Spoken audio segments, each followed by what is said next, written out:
విష్ణు శర్మ కృత పంచతంత్ర మిత్ర భేద మిత్ర ప్రాప్తి 9వ భాగం 18/7/24.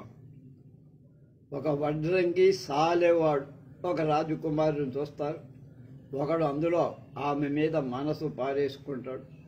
ఆమెను ఎలాగైనా పొందకపోతే తాను చచ్చిపోతాను అంటే నేను దాన్ని సమన్వయం చేస్తా కదా, నువ్వు తొందరపడకు అని రెండో వాడు అన్న సందర్భంలో మన కథ చెప్పుకుంటాను. రథకార ఆహ, రథకార అంటే వడ్రంగి అంటున్నాడు. పశ్యమే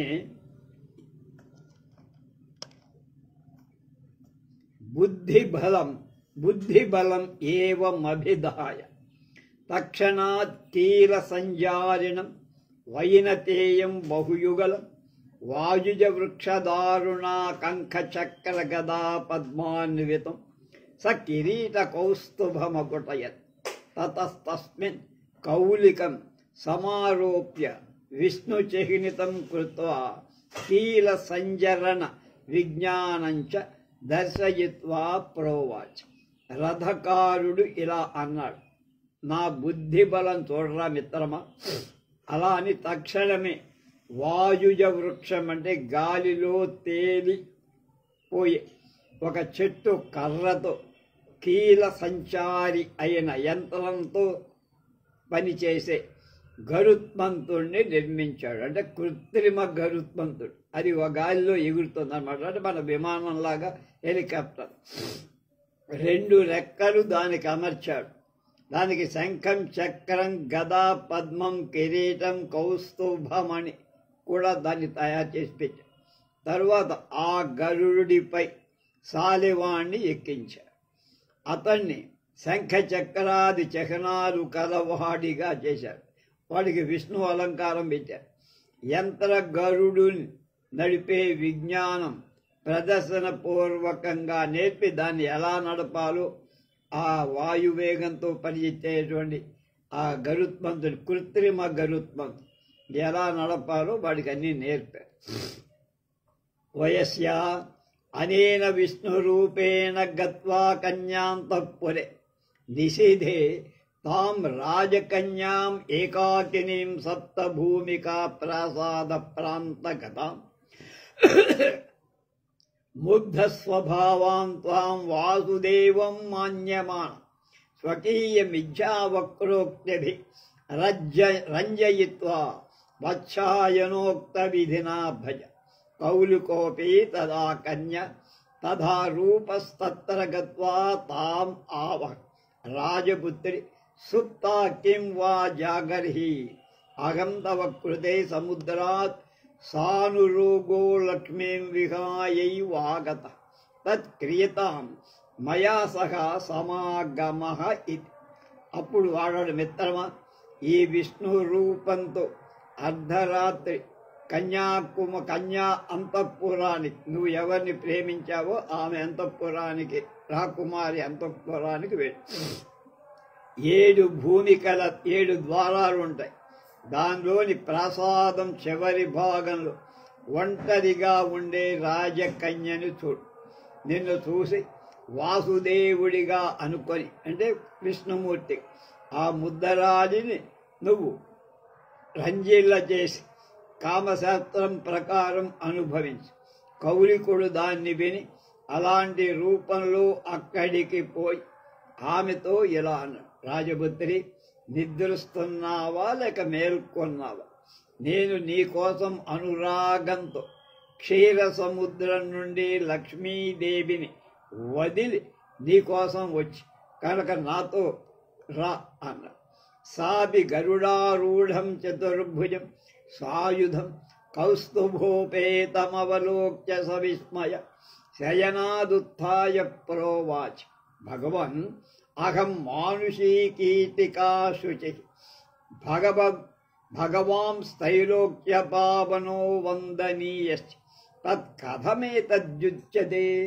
కౌలిక అహ సత్వమభిహితం భవత్యా వరం కింతు రాధానామ మే భార్య గోపకుల ప్రసూత ప్రథమం ఆసీత్ సాత్వమత్రావతీర్ణ తేనాహమత్రాయాతః ఇత్యుక్తా సాప్రహ భగవన్ యద్యేవం తన్మే తాతం ప్రార్థయ సౌవ్య వికల్పం మాం తుభ్యం ప్రయచ్చతి కౌలిక అహ సుభగే నాగం దర్శన పదం మానుషాణం గచ్చ కిం పునరాలాపకరణ త్వం గాంధర్వేణ వివాహేనాత్మానం ప్రయచ్చ నో చేచ్ఛావం దత్వా సాన్వయంతే పితరం భస్మసాత్ కరిష్యామి ఇది.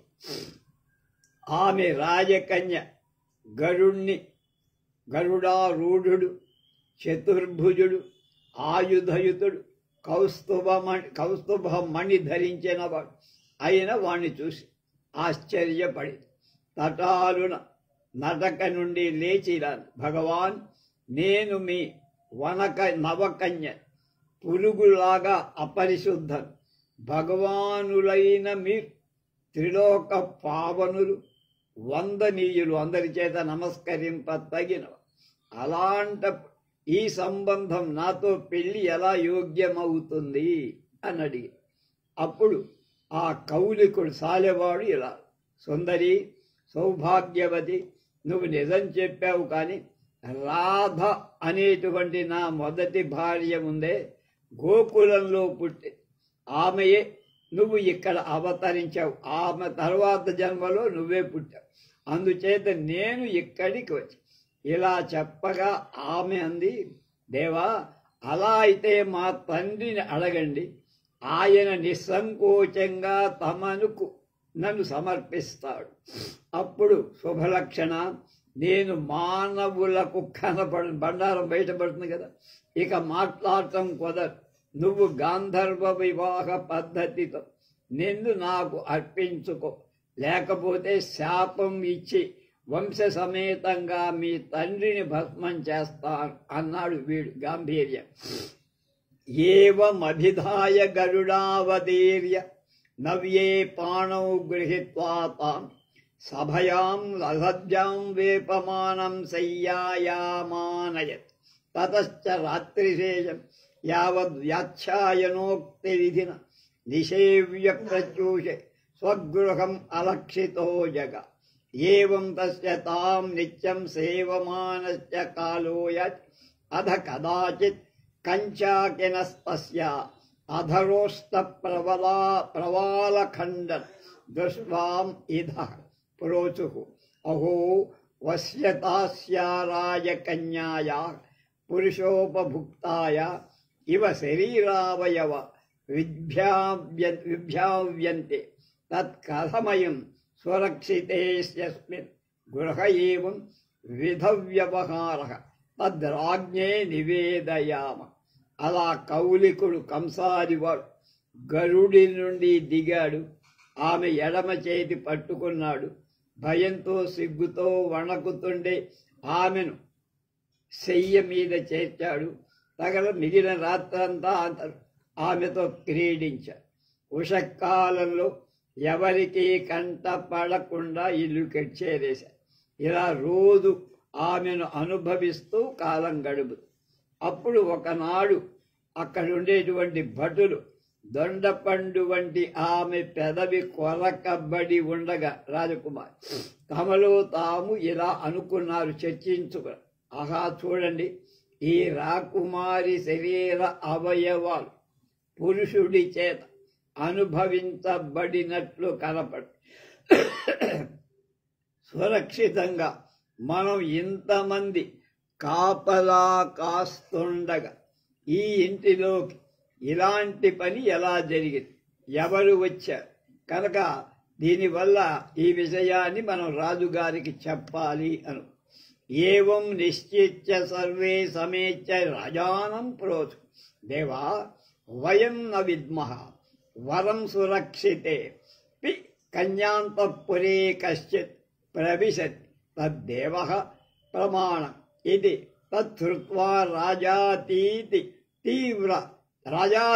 రాజా అతీవ వ్యాకుల చిత్తో వ్యచింతయన్.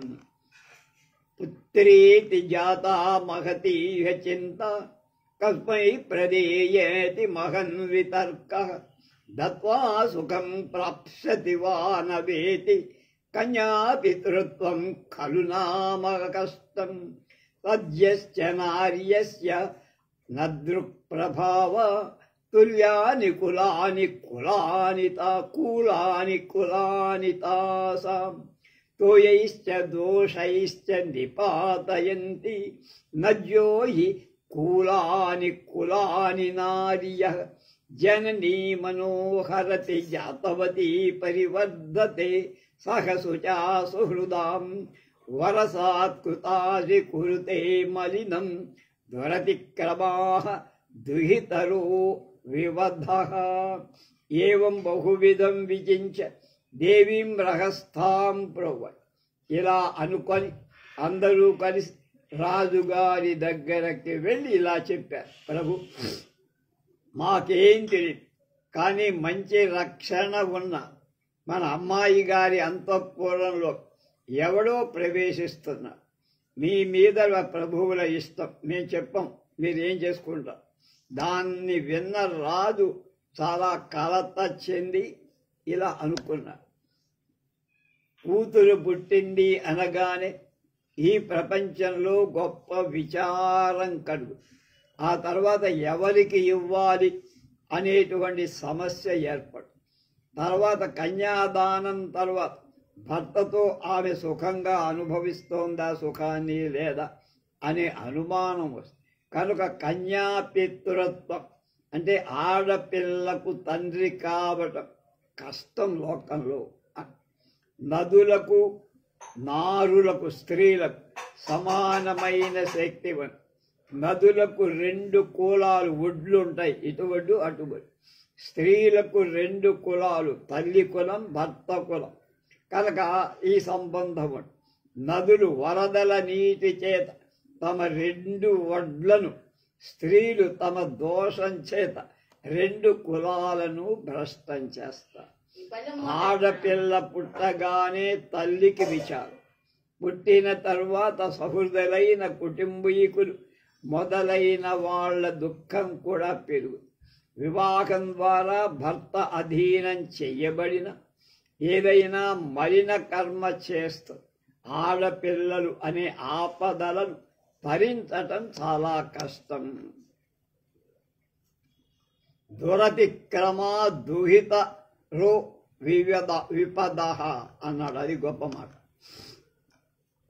ఇలా అనేక రకాలుగా ఏకాంతంగా ఆలోచించి పట్టభుదేవి దగ్గరికి వెళ్ళి రాణితో ఇలా, దేవి జ్ఞాయతాం కిమేతే కంచకినో వదన్ తస్య కృతాంతః కుపితో ఏనైతదేవం క్రియతే దేవ్యపి తదా కన్య వ్యాకులీభూతా సత్వరం కన్యాంతఃపురం గత్వా తాం ఖండితాధరాం నఖవిలిఖిత శరీర అవయవాం దుహితరం అవశ్య ఆహచ ఆహా పాపే కులకలంకారిణి కిమేవం శీలఖండనం కృతం కోయం కృతాంతావలోకితస్త్వ స్వకాశమేభ్యేతి తత్కథ్యతాం మమాగ్రే సత్యం ఇది కోపాటోపవిసంకటం వదంత్యాం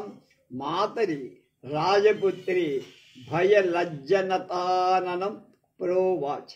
దేవి, ఈ కంచుకొలు చెప్పే అంటే భటులు చెప్పేదాన్ని విచారించి సత్యం తెలుసుకో. ఇలా చేసేవాడిని యముడు కూడా సహించరు, అంటే చంపుతారు. మహారాణి దాన్ని విని వ్యాకులతతో విచారం కలిగింది. వెంటనే కన్యాంతఃపురానికి, కూతురు అంతఃపురానికి, అక్కడ కొరికిన ఆమె పెదవి, గోళ్ల గుర్తులు, అవయవాలు కలది అయిన కూతుర్ని చూసి ఇలా అడిగింది, విషయ పాపాత్మురాల, కులానికి అపకీర్తి తెస్తావా? ఎందుకు ఇలా శీలం పోగొట్టుకున్నావు? నీ దగ్గరకు వస్తున్నవాడెవడు? వాడు యముడి చేత చూడబడి ఉంటాడంటే వాడు చావు తప్ప. కనుక నా దగ్గర నిజం చెప్పు. ఈ విధంగా కోపంతో బాధతో తల్లి అంటుండగా రాజపుత్రిక భయంతో సిగ్గుతో తల వంచుకొని ఇలా, అంబా సాక్షాన్నారాయణ ప్రత్యహం గరుడారూఢో దిశి సమాయాత్ ఛేదదస్యం మమ కాక్ష తత్ స్వచక్షుషా విలోకయత్ నిగూఢతరాసీతే నిశీధే భగవంతం రమాకాంతం తచ్ఛ్రుత్వా శ్రాపి ప్రహసితవదనా పులకాంకిత సర్వాంగీ సత్వరం రాజానం ఊచి, దేవా దిష్ట్యా వర్ధసే నిత్యమేన నిషీధే భగవన్నారాయణ కన్యకా పార్శ్వేభ్యేతి తేన గాంధర్వ వివాహేన సా వివాహిత తదద్య త్వయ మయ చ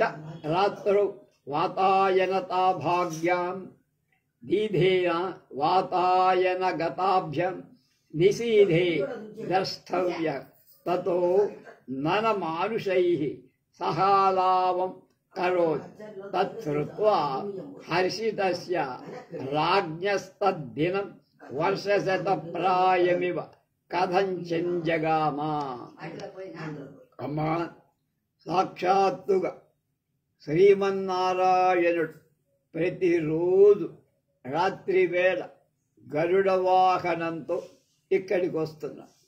నా మాట అసత్యంగా అనుకుంటే రహస్యంగా దాగి నీ కళ్ళతో చూడు. భగవానుడైన లక్ష్మీనాథుణ్ణి చూస్తావు. రాత్రికి వస్తావు. వాణ్ణి విని ఆమె ఆనందం చేత నగుమోముతో సమస్త అవయవాల మీద గగుర్పాటు కలదై వెంటనే ఆమె ఆ రోజున అక్కడే పడుకొని చూసేది. రాజు దగ్గరకి వెళ్ళి ఇలా, దేవా దైవ కరుణ చేత వృద్ధి పొందుతున్నారు అంటే మీరు అదృష్టం. నిత్యం అర్ధరాత్రి భగవానుడైన నారాయణ మన పుత్రిక పక్కన చేరుతున్నారు. గాంధర్వ విధిలో వివాహం కూడా చేసుకొని దీన్ని ఇవాళ రాత్రి కిటికీ సందుల ద్వారా చూడ. ఎందుకంటే ఆ భగవానుడు మానవులతో మాట్లాడు. దాన్ని విని రాజు సంతుష్టుడయ్యాడు. ఆ పగటి వేళను రాత్రి నారాయణ్ణి చూడాలి అనే ఉత్కంఠతో 100 ఏళ్ల కష్టంలాగా గడిపాడు. పగలంతా గడపడానికి చాలా టైం పట్టింది. తతస్తు రాత్రౌ నిభృతో భూత్వా రాజ్ఞీ సహితో రాజా వాతాయనస్థో గగనాసక్త దృష్టిర్వ్యవతిష్టతి తావస్తస్మిన్ సమయే గరుడారూఢం తం శంఖచక్రగదా పద్మహస్తం యథోక్త చిహ్నాంకితం వ్యోమ్నో అవతరంతం నారాయణమపశ్చ తతః సుధాపూర ప్లావితమివాత్మానం మన్యమానస్థామువన్. ప్రియే నాశ్చన్యో ధన్యతరో లోకే మత్తస్త్వతశ్చ తత్ర నూతిం నారాయణో భజతి తచ్చిద్ధాః సర్వేస్మాకం మనోరథా అధునా జామాతృప్రభావేన సకలామపి వసుమతీం వశ్యాం కరిష్య. ఆ తర్వాత రాత్రి వేళ రాణితో పాటు రాజు కూడా దాగి కిటికీలో నుండి ఆకాశం వైపు చూస్తూ ఉండగా గరుడు మీద వచ్చినవాడు శంఖచక్ర పద్మహస్తుడు, ఇందాక చెప్పిన లక్షణాలు కలిగిన యువకుడు అయిన నారాయణుడు దివి నుండి భూమికి దిగుతూ అతనికి పత్నీయుక్తుడైన ప్రభువుకి అంటే రాణిగారికి రాజుకి కనడు. అప్పుడు అమృత ప్రవాహంలో ప్లావితుడైన మునిగి తేలిన వాడిలా తనను తలుచుకుంటూ రాజు చెవిలో పువ్వు పెట్టమని ఇలా అన్నాడు, ప్రియురాలా రాణి, ఈ లోకంలో నాకంటే ధన్యుడు సాక్షాత్తు నారాయణుడే నా అల్లుడై మన అమ్మాయిని నారాయణుడు సేవిస్తున్నాడు కనుక మన కోరికలన్నీ నెరవేరు. అప్పుడు అల్లుడి ప్రభావం చేత సమస్తమైన భూమండలాన్ని నా అధీనం చేసుకుంటాను అన్నాడు పొంగిపోయి.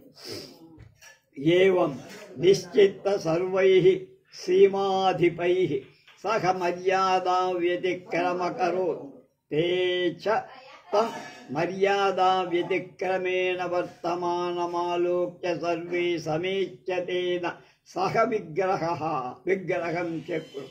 అత్రాంతరేణ రాజా దేవీముఖేన తం దుహితరం ఉవాచ పుత్రే త్వయి దుహితరి వర్తమానాయాం భగవతి నారాయణే యమాతరి స్థితి తత్కిమేవం యుజ్యతే యత్సర్వే పార్థివా మయా సహ విగ్రహ కుర్వన్ తత్సంభూజ్యో త్వయా నిజభర్త యథా మమ శత్రున్ వ్యాపాదయతే.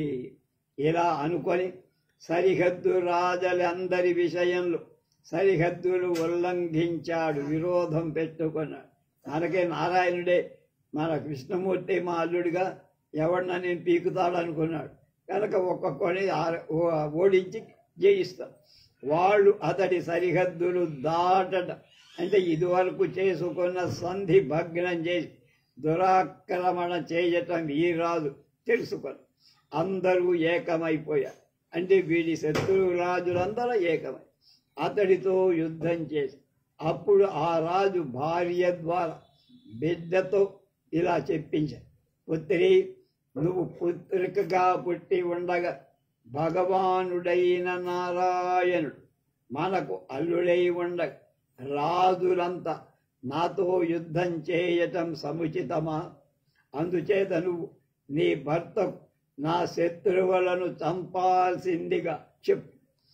తతంతయాన కౌలికో రాత్రౌ సవినయమభిహిత భగవన్ త్వయి జామాతరి స్థితే మమ దాతో యచ్చత్రుభిః పరిభూయతే తన్నయుక్త తత్ప్రసాదం కృత్వా సర్వాంస్తాన్ శత్రుం వ్యాపాదయ.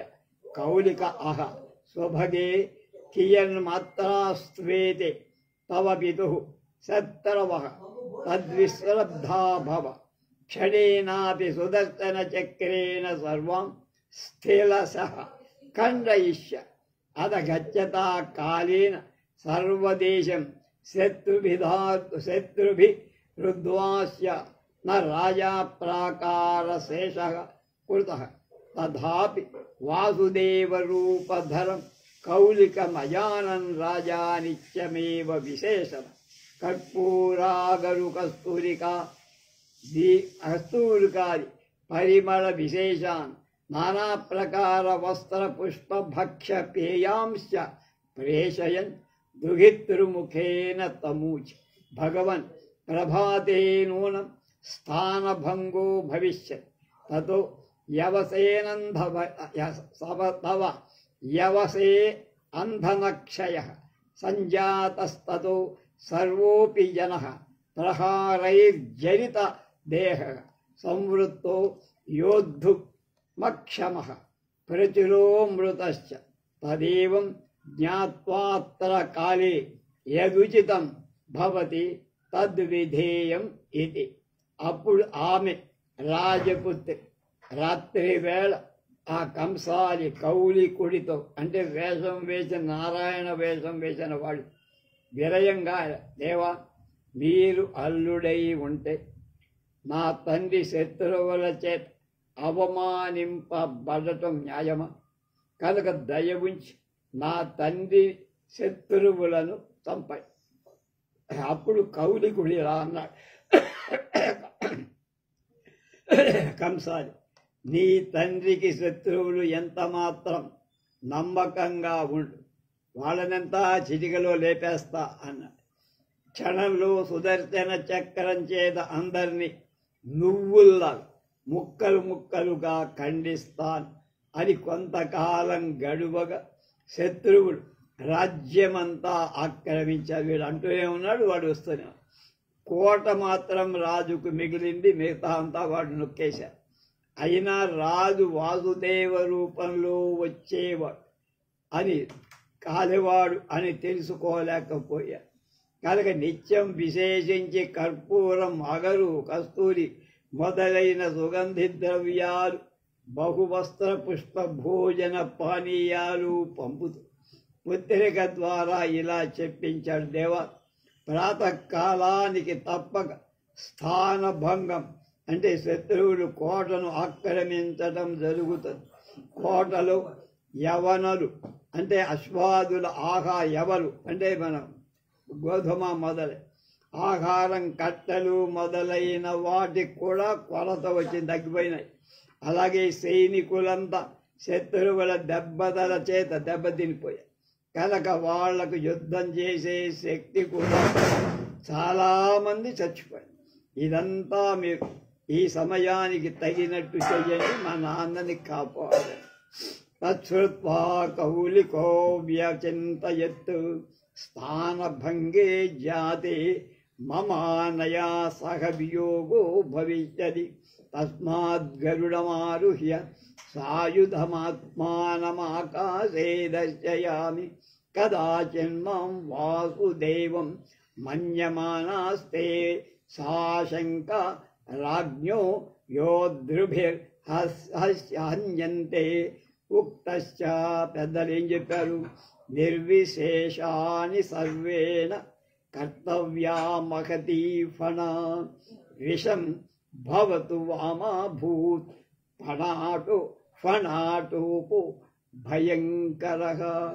దాన్ని విని ఆ కౌలికుడు అంటే కంసాలి ఇలా, స్థానభంగం అయితే నాకు ఈమెతో వియోగం సంభవిస్తుంది, అందువల్ల గరుడుని ఎక్కి చక్రాది ఆయుధయుక్తున్నై నా ఆకాశం నుంచే చూపిస్తారు. వాళ్ళు ఒకవేళ నారాయణుడిగా నన్ను తలచి భయగ్రస్తులై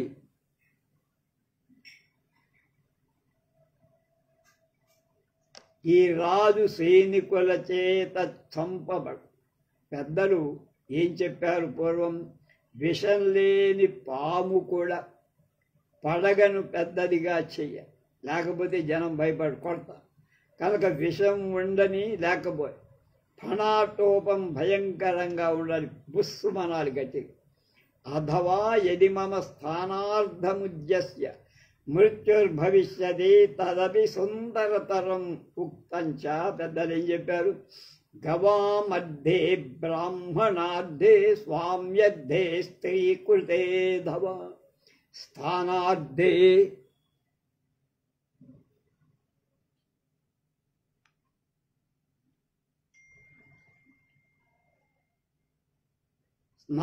స్థానార్థే యస్య జేత్ ప్రాణాం స్థస్య లోకాః సనాతనాః చంద్రీమండల సంసే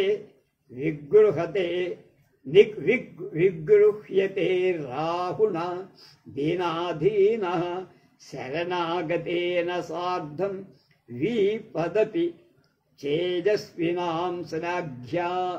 అలా కాకపోతే స్థాన రక్షణకై అంటే కోటను రక్షించుకోవట ప్రయత్నించే నాకు మరణం సంభవిస్తే అది మంచిదే. పెద్దలు ఏం చెప్పారు? గోవుల కోసం, బ్రాహ్మణుల కోసం, ప్రభువు కోసం, స్త్రీ అనాథ స్త్రీ కోసం, స్థానం దేశం రక్షణ కోసం ప్రాణాలు అర్పించే వాడి శాశ్వత పుణ్యలోకాలు లభిస్తాయి. అమావాస్య నాడు చంద్రమండలానికి సూర్యుడు వస్తాడు. అప్పుడు సూర్యుడిని రాహువు మింగేస్తాడు. ఆశ్రయదాత చంద్రుడు కూడా మింగబడతాడు. కనుక శరణాగతుడి రక్షణకై వచ్చే ఆపద కూడా తేజోవంతులకు ప్రశంసనీయం. నాలాంటివారు ఏవం నిశ్చిత్య ప్రత్యూషే దంతధావనం కృత్వా తాం ప్రోవాచ సుభగే సమస్తై శత్రుభిర్హతై అందం పానాంచాస్వాదయిష్య కిం బహునా త్వయాసి సహసంగమం తదకరిష్య వరం వాచ్యం త్వయ ఆత్మవిద యత్ప్రభాతే ప్రభూతేన సైన్యే సహ నగరా నిష్క్రమ్య యోద్ధవి అహం చ ఆకాశస్థిత ఏవం సర్వాంస్తాన్ నిస్తేజన కరిష్య వత్సాత్సుధేన సుఖేన భవతా హంతవ్యా యది పునరహం తాన్ స్వయమేవ సూదయామి తత్తేషాం పాపాత్మానం వైకుంఠియా గతిం స్యాత్ తస్మాత్ తథా కర్తవ్య యథా పలాయంతో హన్యమానాః స్వర్గం న గచ్చంతి. అలా అనుకొని ఉషకాలంలో దంతధావనం చేసి రాజపుత్రికతో ఇలా, సౌభాగ్యవతి, ఇవాళ శత్రువులందరినీ చంపేవరం నేను అన్నపానాలు చూడను, ఇంకెందుకు మాటలు, ఆ తరువాతనే నీతో సంగమం. కానీ నీ తండ్రితో ఇలా చెప్పు, ప్రాతకాలంలో అధిక సైన్యంతో నగరం నుండి బయటికి పోయి యుద్ధం చెయ్యాలి. నేను ఆకాశం నుండే వాళ్ళందరినీ తేజోవిహీనుల్ని చేస్తా. తర్వాత సుఖంగా మీరు చంపేయాలి. నేను స్వయంగా వాళ్ళని చంపినట్లయితే వాళ్ళు స్వర్గానికి పోరు అని కలుబుడి మాటలు. సాపి దదాకన్యః పితుః సమీపం గత్వా సర్వం వృత్తాంతం న్యవేదయ. రాజా తస్యా వాక్యం శ్రద్ధాధానః ప్రత్యూషే సముత్థాయ సుసన్నద్ధో సైన్యో యుద్ధార్థం నిశ్చక్ర. కావులికోపి మరణే కృత నిశ్చయత్యావ పాణిర్గగనగతి గరుడారూఢో యుద్ధాయ ప్రస్థిత. అత్రాంతరే భగవతా నారాయణేనీతాత నాగతవర్తమానా వేదిన స్మృతమాత్రో వైనతేయః సంప్రాప్తో విహస్య ప్రోక్త. అప్పుడు దాన్ని విని తండ్రి దగ్గరకు వెళ్ళి విషయమంతా చెప్పి, రాజు కూడా ఆమె చెప్పింది నమ్మాడు. ఉషకాలంలో లేచాడు, సైన్యాన్ని సిద్ధం చేసుకున్నాడు. కౌలికుడు మరణం తప్పదు అని నిశ్చయించుకొని, అంటే అల్లుడు విల్లుని చేత పట్టుకొని కొయ్య చెక్క గరుడిని ఎక్కి ఆకాశంలో యుద్ధానికి బయలుదేరి. ఇంతలో భగవానుడు త్రికాల వేది అయిన నారాయణుడు తలవని తలంపుగా వచ్చి గరుడిని చూసి నవ్వి ఇలా అన్నాడు, భో గరుత్మన్ జానాసి త్వం యన్మమ రూపేణ కాలికో దారుమయ గరుడే సమారూఢో రాజకన్యాం కామయ. సోబ్రవీత్ దేవా సర్వం జ్ఞాయతే యచ్చేష్టి తత్కిం కుర్మః సాంప్రతం. శ్రీ భగవాన్ ఆహ అద్య కౌలిక మరణే కృత నిశ్చయో విహితమయో యుద్ధార్థే వినిర్గత నా నూనం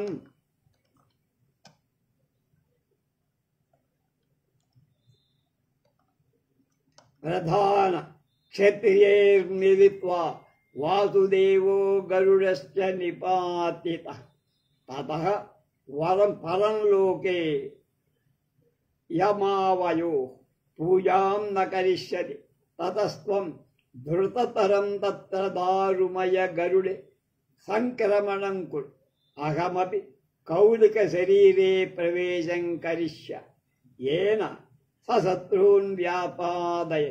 తతశ్చ శత్రువధాదావయోర్మ మాహాత్మ్య వృద్ధి స్యాత్. ఓరే గరుడ, కౌలికుడు ఈ కంసాలి నా రూపంలో కర్ర గుర్రాన్ని గరుడిని ఎక్కి రాజకన్యను కామించటం నీకు తెలుసా? గరుడు అన్నాడు, దేవా అతని చేష్టంతా తెలుసు, కనుక ఇప్పుడు మనం ఏం చెయ్యాలి? అప్పుడు భగవాన్ స్వయంగా నారాయణుడు, ఇవాళ కౌలికుడు చావుకు తెగించారంటే మరణం నిశ్చయమై నియమవంతుడై యుద్ధానికి వచ్చారా? సంఘటితులైన ప్రధాన క్షత్రియుల చేత తప్పక ఆ వాసుదేవ రూపంలో ఉన్న కంసాలివ దారుమయ గరుడు పడగొట్టబడతారా, చంపబడతారు. తర్వాత ఈ ప్రపంచం మన ఇద్దరికీ పూజ చెయ్యదు కనుక నువ్వు చాలా వేగంగా ఆ కర్ర గరుడిలోకి ప్రవేశించు, నేను కౌలికుల్లోకి ప్రవేశిస్తా. అందువల్ల వాడు శత్రువులను సంహారం చేస్తాడు. శత్రు సంహారం వల్ల మన ఇద్దరికి మహాత్మ్యం పెరుగుతుంది అన్న.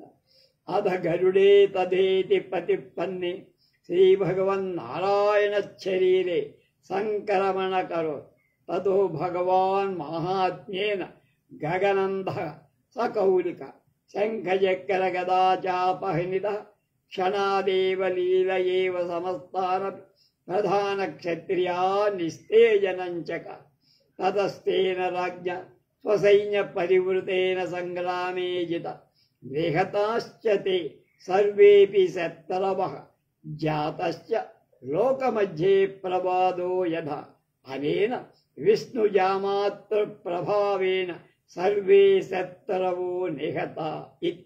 కౌలికోపి తాన్ హతాన్ దృష్ట ప్రముదితమనా గగనాదవతీర్ణః సన్ యావద్ రాజామాచ్య పౌరలోకాంతం నగరవాస్తవ్యం కౌలికం పశ్యంతి తతః పృష్టః కిమేతత్.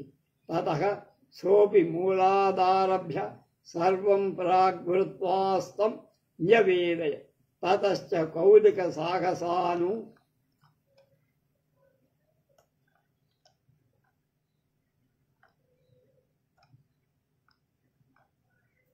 రంజిత మనస శత్రువధానావాప్తజే తేజస్వా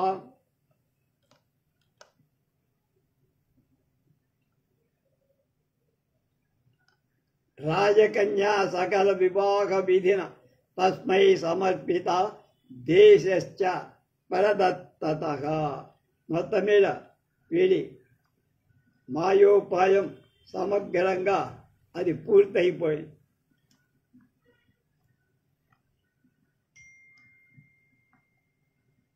అప్పుడు గరుత్మంతుడు అలా అన్నాడు, అలాగే భగవాన్.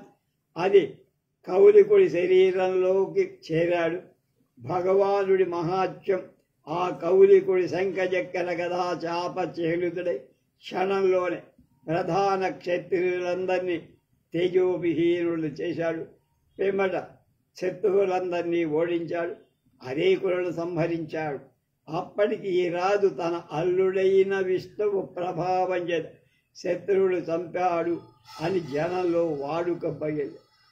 కౌలికుడు చచ్చిన శత్రువులను చూసి సంతోషంతో కిందకి దిగి వెంటనే రాజు మంత్రులు నగరవాసు అతన్ని కౌలికుడిగా కంసాలి వాడిగా ఇదేం పనిరా అని అడిగా. అప్పుడు వాడు జరిగిన విషయమంతా తర్వాత కౌలికుడి సాహసం, మనస్సు కలవాడు, శత్రువధ చేత పొందిన తేజస్సు కలవాడు అయిన అందరినీ ఎదుట అందరూ అతన్ని మెచ్చి అతనికి రాజకుమారునిచ్చి వివాహం చేసి రాజకన్యను అతనికి సమర్పించాడు. రాజ్యం కూడా ఇచ్చి కనుక కౌలికోపి తయాసార్థం వంచప్రకారం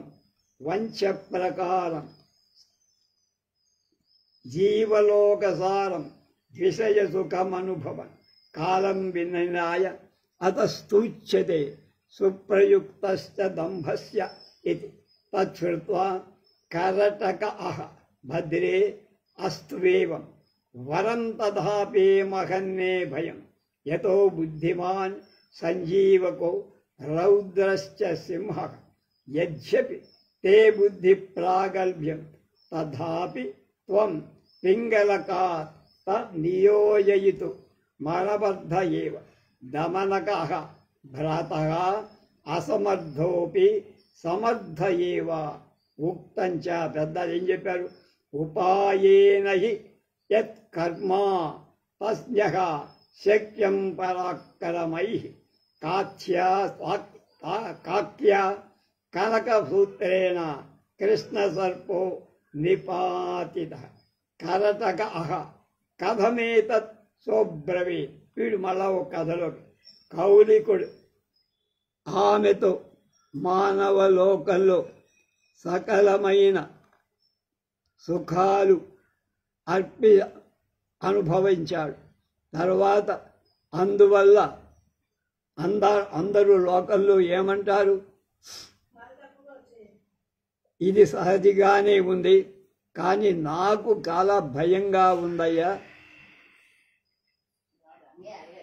అంటే కర్ణకుడు అన్నాడు, ఇది సరే కానీ అలా ఉండు, నాకు చాలా భయంగా ఉంది నీ ఆలోచన. ఎందుకంటే సంజీవకుడు బుద్ధిమంతుడు, పింగళకుడము రౌద్రుడు, దమనకుడు ఇలా అన్నాడు. అసమర్థుడు సమర్థుడే అవుతాడు. పెద్దలు ఏం చెప్పారు, ఏ పని ఉపాయం చేత చేయటానికి వీలవుతుందో అది పరాక్రమం చేత సాధ్యం కాదు. అలాగే అది కాక బంగారు ఆడకాకి బంగారు గొలుసు చేత నల్ల త్రాసును చంపింది. అప్పుడు కర్ణకుడు ఎలా సాధ్యమైందయ్యా, ఆ కథ చెప్పమంటే 6వ కథ కాకి కృష్ణ సర్ప కథ. కాకి నల్ల త్రాసు ఆ కథ చెబుతున్నాడు. ఏం చెప్తాడు రేపు.